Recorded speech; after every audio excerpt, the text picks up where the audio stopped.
Hello दोस्तों, study rise YouTube channel पर आप सभी का बहुत बहुत स्वागत है। इस सीरीज में वन लाइनर क्वेश्चन आंसर करवाए जा रहे हैं जो आपके आने वाले एग्जाम जैसे पीजीटी, नेट, जेआरएफ, जीआईसी आदि के लिए बहुत ही हेल्पफुल रहेंगे। तो चलिए फिर शुरू करते हैं आज का वीडियो। एक उप संस्कृति जो समाज की अन्य उपव्यवस्था की संस्कृति को नकारती है, जानी जाती है। क्या कहा जाता है उसे? प्रतिसंस्कृति। क्या कहा जाएगा? प्रतिसंस्कृति। एक उप संस्कृति जो समाज की अन्य उपव्यवस्था की संस्कृति को नकारती है, क्या कहा जाता है उसे? प्रतिसंस्कृति।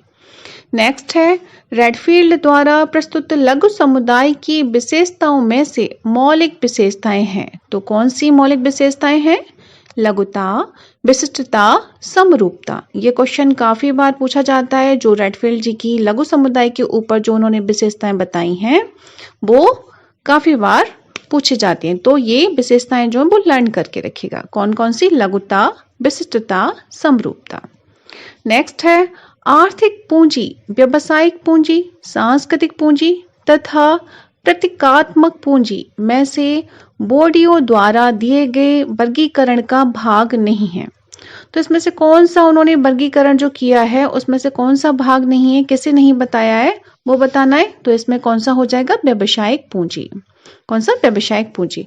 आर्थिक पूंजी बताई है, सांस्कृतिक पूंजी बताई है, प्रतीकात्मक पूंजी बताई है बोर्डियो जी ने, लेकिन व्यावसायिक पूंजी की बात नहीं की है।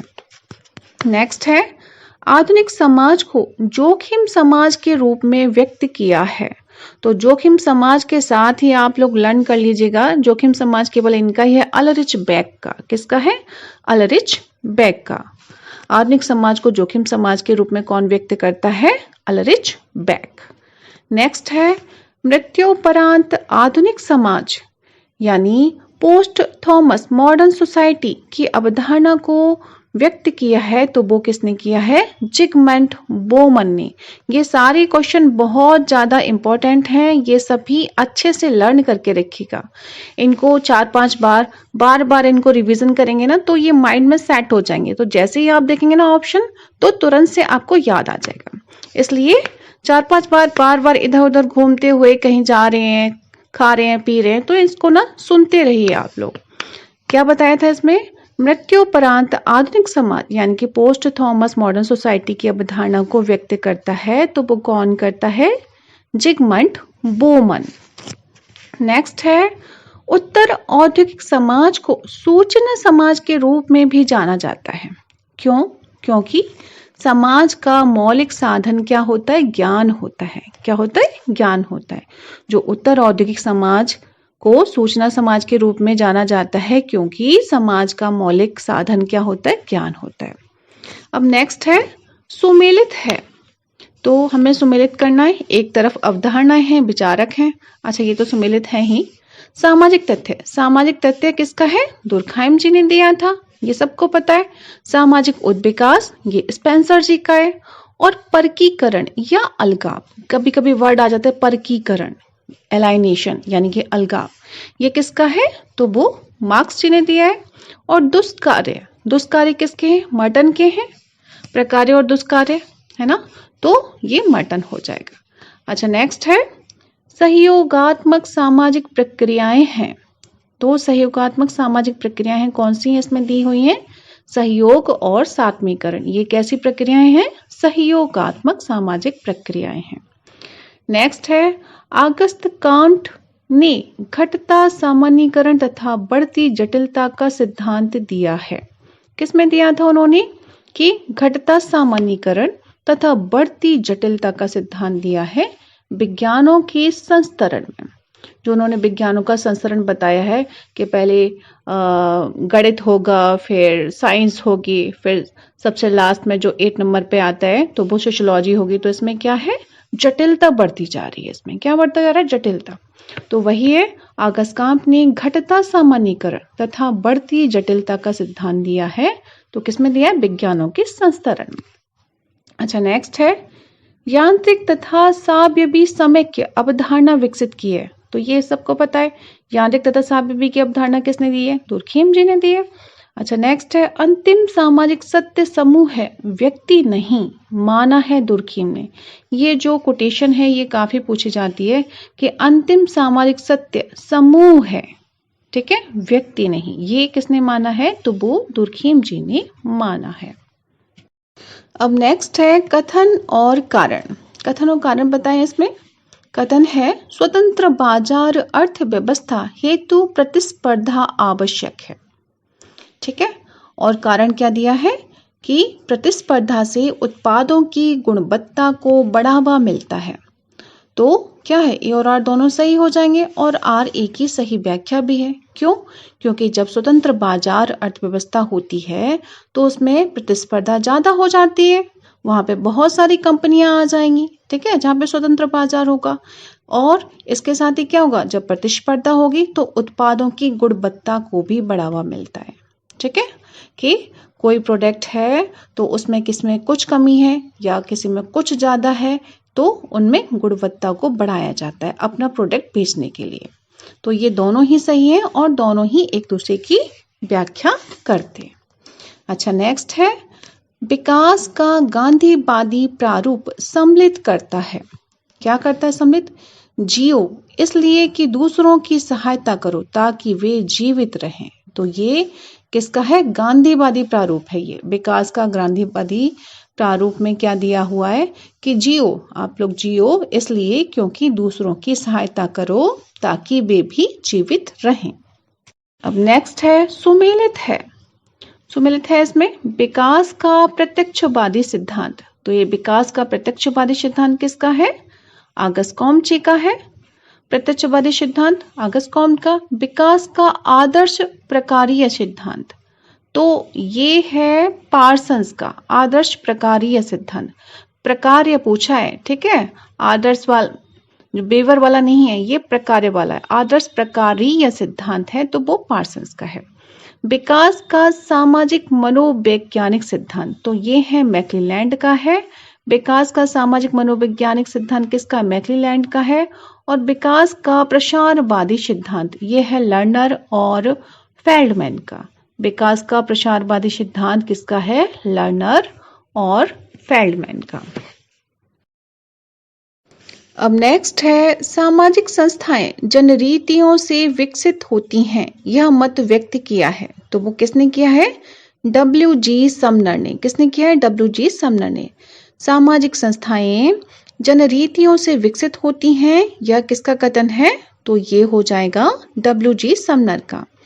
नेक्स्ट, दक्षिण भारत के कुर्गों में संयुक्त परिवार के बारे में लिखा है। तो किसने लिखा है? M.N. श्रीनिवास जी ने लिखा है। जो दक्षिण भारत के कुर्ग में जो संयुक्त परिवार के बारे में जो बताया है, तो वो किसने बताया है?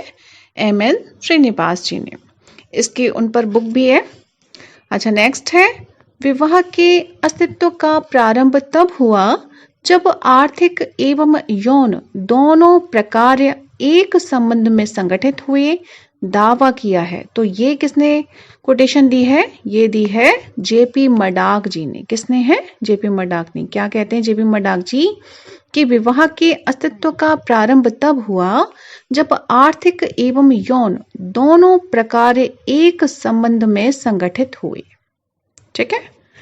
अच्छा अब इसमें नेक्स्ट है बहुपत्नित्व विवाह, एकल विवाह, बहुविवाह तथा बहुपतित्व विवाह में से ही आदर्शतः उद्विकासशील हैं। तो इसमें से कौन सा उद्विकासशील विवाह है? अगर ये ऑप्शन आ जाए बहुपत्नित्व विवाह, एकल विवाह, बहुविवाह, बहुपतित्व विवाह, तो इसमें से ये पूछा जाए कि उद्विकासशील है तो कौन सा है? उद्विकासशील एकल विवाह। कौन सा है? एकल विवाह। इसमें क्या है कि जो स्त्रियां हैं उनकी प्रसूति अच्छी रहती है, उच्च रहती है। अच्छा नेक्स्ट है some aspects of family in Mahua book लिखी है। तो ये लिखी है किसने? IP देसाई ने। ये क्वेश्चन भी बहुत पूछा जाता है, some aspects of family in महुआ। तो इसका ये जो बुक है, बुक इसकी है IP देसाई जी की।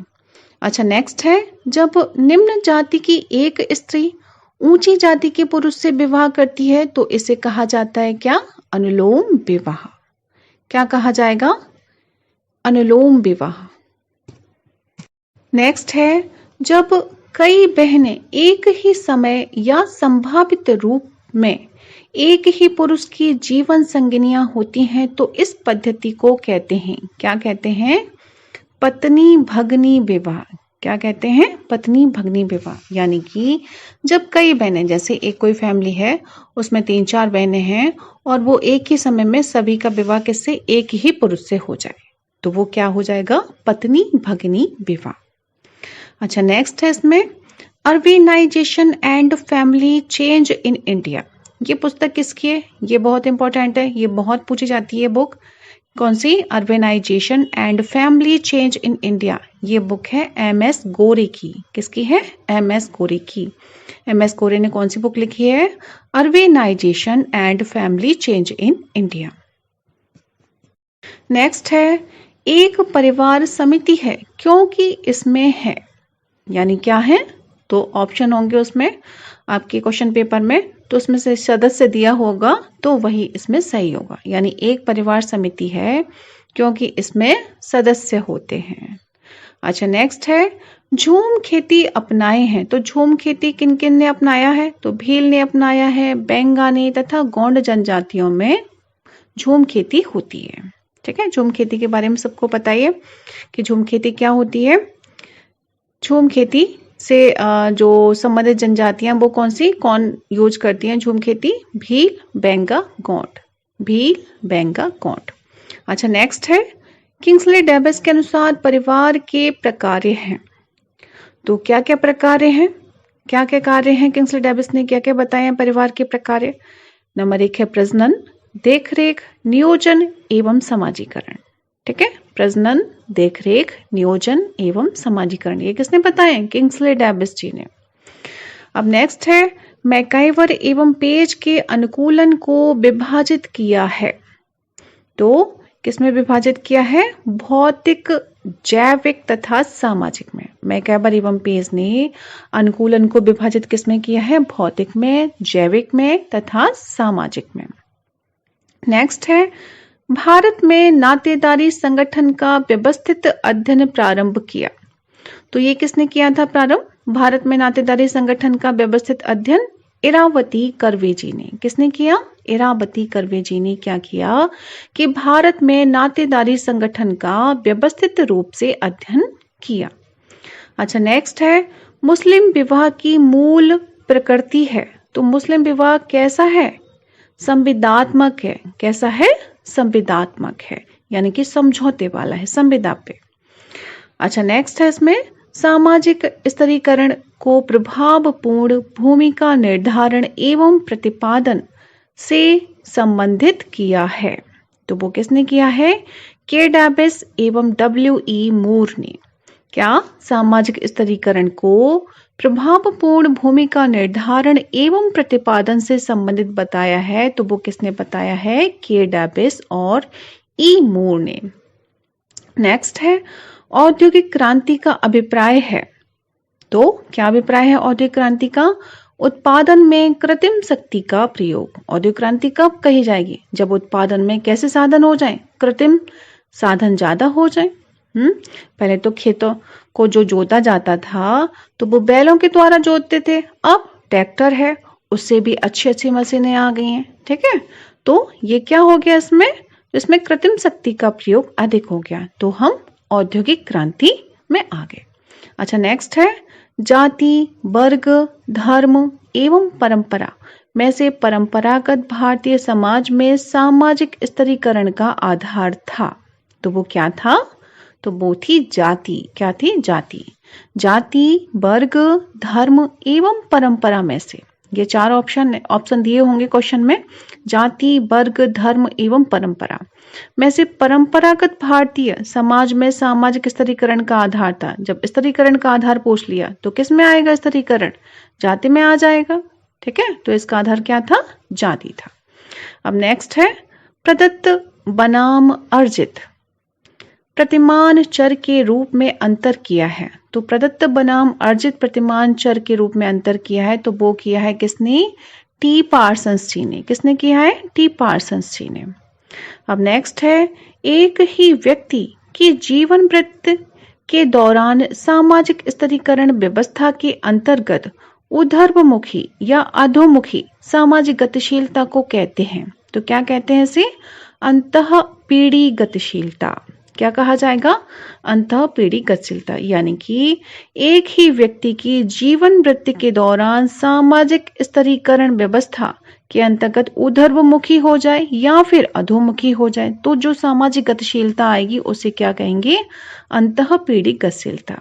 जैसे कोई एक किसान है, ठीक है, किसान है तो वो उसने अपनी मेहनत की, फिर उसने थोड़ा अपना बिजनेस स्टार्ट किया, ठीक है, और बिजनेस से भी और ज्यादा बड़ा बिजनेस कर लिया, तो वो क्या हो गया? गतिशीलता हो गया, ठीक है, यानी एक ही व्यक्ति की उन्नति हो रही है तो वो अंतःपीढ़ी गतिशीलता में आ जाएगा, यानी एक ही व्यक्ति के जीवन वृत्ति के दौरान, ठीक है।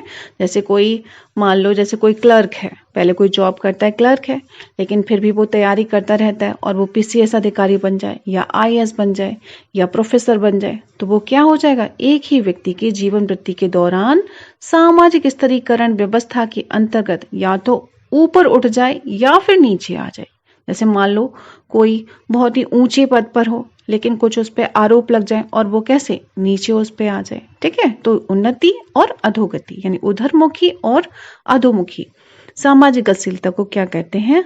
अंतःपीढ़ी गतिशीलता। क्या कहेंगे? अंतःपीढ़ी गतिशीलता। तो फ्रेंड्स, आज के लिए बस इतना ही। मिलते हैं नेक्स्ट वीडियो में। तब तक पढ़ते रहिए, अपने लक्ष्य की तरफ आगे बढ़ते रहिए। Thanks for watching my video.